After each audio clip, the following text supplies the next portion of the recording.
Escocia bombeo e España 2-0. And for people not supporting the cheats tonight, that means Scotland pumped Spain 2-0. Welcome back, guys. Fog football. It's a great day. It's a great night. It's a great time to be Scottish. We walked onto Hampden Pitch. Well, not us two, literally, but Scotland walked on to Hampden Pitch like it was the fields of fucking Falkirk or Stirling or Bannockburn. We weren't playing the English, but we were playing the Spanish Armada. We were playing people that we hate almost as much as English, with their diving, cheating, disgusting, disgraceful, embarrassing antics. And this win felt great, man. Steve Clarke got awarded a new contract, and what a way to top it off. Good start to the campaign. The 3-0 win against Cyprus was nice, but this is different gravy. This is like when you get a takeaway and you order like £10 of stuff and they give you the wrong order and like £1 billion of fucking goods come to your door and you wolf it all down in the one night. That's what tonight was like. Steve Clarke is the man. He is the Just Eat delivery man. He is. And can he deliver gold? Can he deliver trophies to Scotland? I think he can. Right, I'm going to say it right here, right now. Scotland will win the 2024 Euros, or at least qualify. Well, at least qualify. I don't know if we'll win it, but we'll qualify. So what trophy is that? The wee qualified trophy? Well, what group? The top four trophy? What group are we in? I don't know what group it is, but it's Group H. We're going to win the Group H trophy. Can't remember if it's Group H or not, but that's the trophy we're winning. We'll beat Spain. What, in Spain? They can't even stay on their fucking feet. I mean, they've not had a team since Xavi and Iniesta left. I tell you what, though, we pumped them tonight and we'll pump them in El España. If they beat Norway 3-0... Norway can't be that good. I'm sorry. Well, they drew tonight with York, and then again. I know they've Odegaard and Haaland was injured. I can't really criticise a team that drops points against Georgia, because then I'd be criticising us. But look, this is a new era, right? Steve Clarke's not dropped points against Georgia, so until that happens, I don't want to hear it. I'm worried though about Haaland. He would have took some of these chances away. Maybe Joselu missed. 32-year-old Joselu. Yeah, when you see Joselu starting up front for Spain, no disrespect to him, but it kind of it shows you that Spain just aren't the team that they once. And I know they, even when Spain were at their best, they always struggled with strikers. They had David Villa and Torres, but you know, a lot of times you felt like Spain actually played better without an out-and-out striker.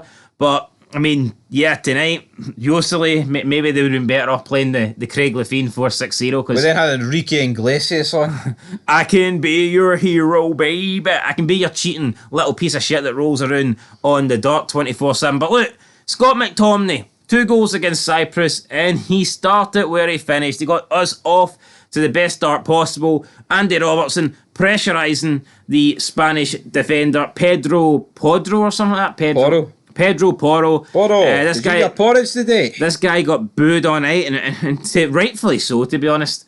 One of the biggest cheats I've ever seen. But I don't know why they're booing him for slipping and essentially gifting us a goal, like, because whatever. But yeah, Robertson takes the ball, cuts it back. McTominay's running in. McTominay hits a shot. It pegs one of the Spanish defenders, but not before hitting him on the inside of the knee and crossing the line to go into the back of the net. So 1-0 Scotland. Perfect start. Couldn't ask for much more.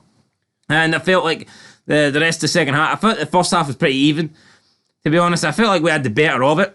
One of the best first halves you'll see this season. It was action-packed. I still feel like we had the better chances, though. Spain had a couple of opportunities, had a couple of headers that we need to probably defend better next time, especially if you're against like a higher quality attackers. But thankfully, a couple of them went over the bar. Joselu hit the bar with a header. Angus Gunn, though, was not forced into making a save in the first half.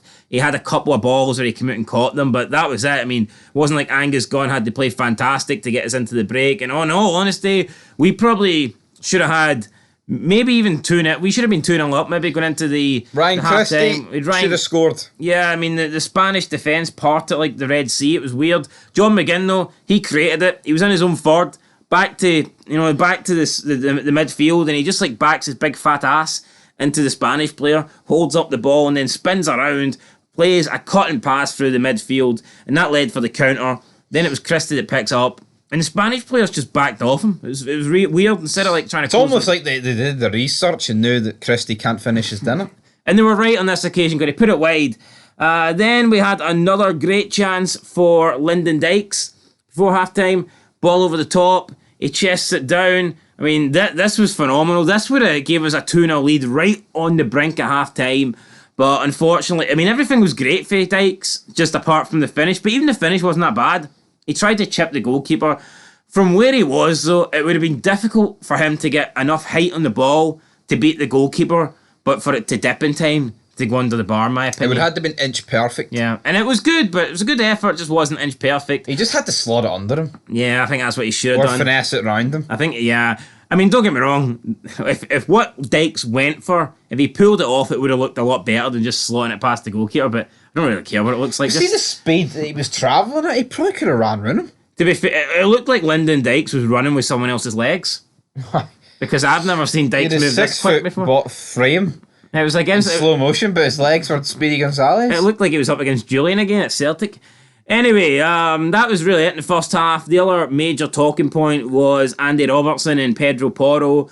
Robertson slightly maybe like throws a shoulder out towards the guy, you know, but he goes down clutching his face when, I mean, Robertson, if anything, his shoulder hit him in the chest, and he was down for a prolonged period of time.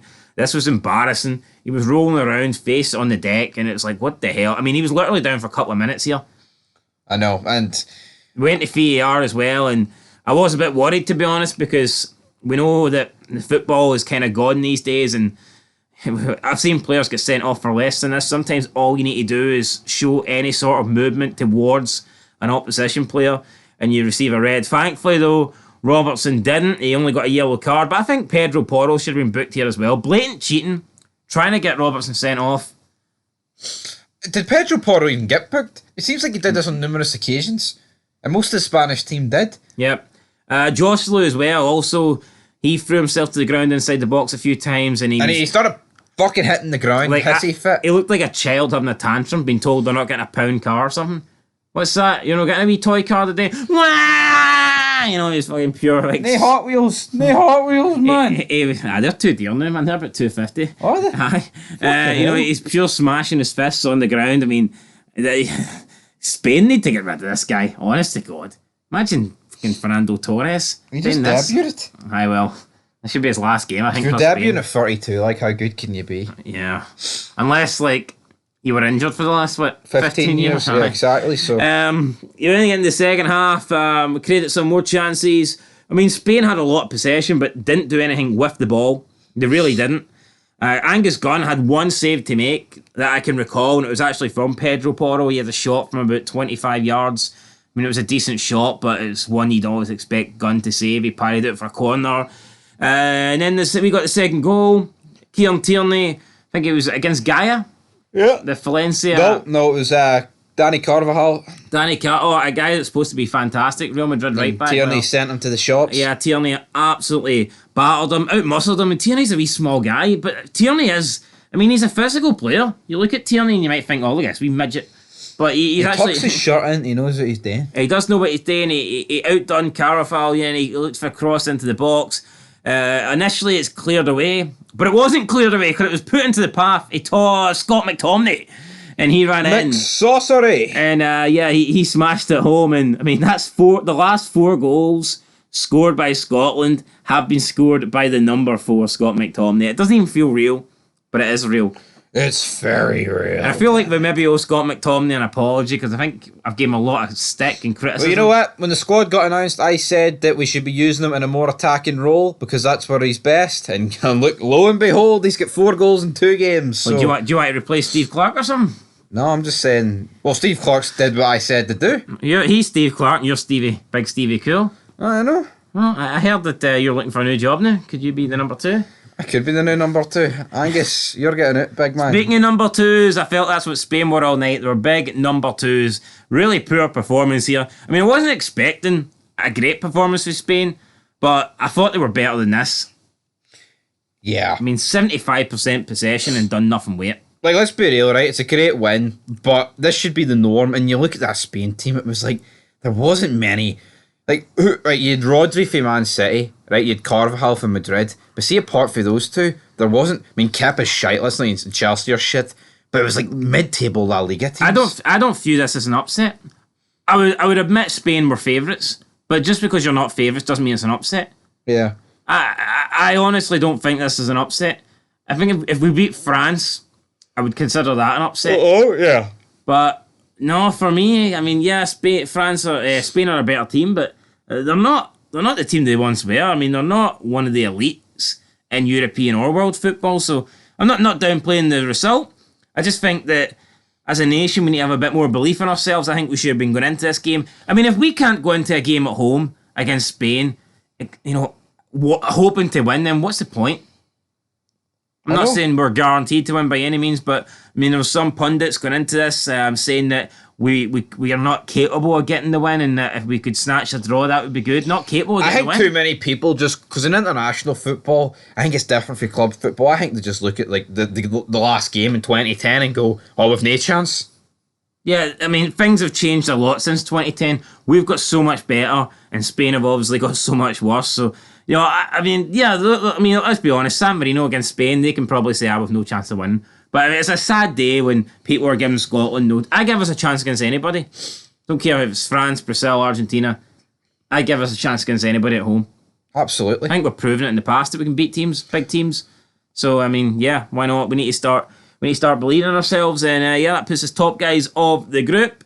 Just fantastic. Even the subs came on, and even when we brought the subs on, it was to get fresh legs on. You thought we might have just sat back and soaked up pressure and fight at Spain in, but in the last 20 minutes, if anyone looked like getting a third goal, it was us. Yep, Cal McGregor, great run. He found Shankland. He probably should have played it to McTominay, but I don't really blame him for finding Shankland. Yeah, Shankland got the shot on target, but it wasn't great. I mean, as bad as Kepa is, he wasn't going to concede this. But yeah, that would have been the cherry on the cake. Yeah, fantastic performance. Cannot complain. This tops most Scotland nights for me. I can't think of a better. It's been a while since we had a good win as this. When we qualified for the Euros, that wasn't really a win. Yeah, it was a penalty. Beating Denmark was good, but it was nowhere near this. Yeah, I mean, this is up. For me, beating England in a 0-0 draw was quite good. For me, this is up there with the France. Beating France. I'd say so too. Home and away, so why not? But there was no 40-yarders though. No, there wasn't. But, we've done the job, so there you go, guys. That's it. We now have about, 3-4 months off. I don't really... No, maybe not, but 3 months off. I wish the qualifiers were played in a shorter space of time. I feel like you get 2 games and then, boom, missing it. Like, I'd like to keep the momentum going. Yeah. I wish there was a way where maybe club football could take a 2-month break or something, like the World Cup there, and you could just play odd internationals. I know that people not might like that, but I do feel like when it's 2 games at a time, it's like by the time we play our next games, some of our key players could be injured here. Maybe Scott McTominay is no longer a goal-scoring machine. Do you know what I mean? I think Scott McTominay is more likely to score against Norway if we play them on Saturday here rather than play them 29th of June or whenever it is. Absolutely. You know what I mean? When the momentum's hot, you want to keep riding it. It's like riding through this. It's like when you're cooking. You know what I mean? When the stove's hot, you add more to it. If you turn the stove off and then come back in 3 months' time, the stove's going to be cold. You're going to need to preheat it. You know what I mean? But anyway, right, we've got player ratings coming, so make sure you check that out. Good stuff. Can't wait to rate all 16 of them. But and the manager. 17. The God. The El Gory God. I don't know what God is in Spanish, but what would you say it is? I'd say it's El Clarkio. It is El Dios. Steve El Dios Clarky. But anyway, till then. Peace.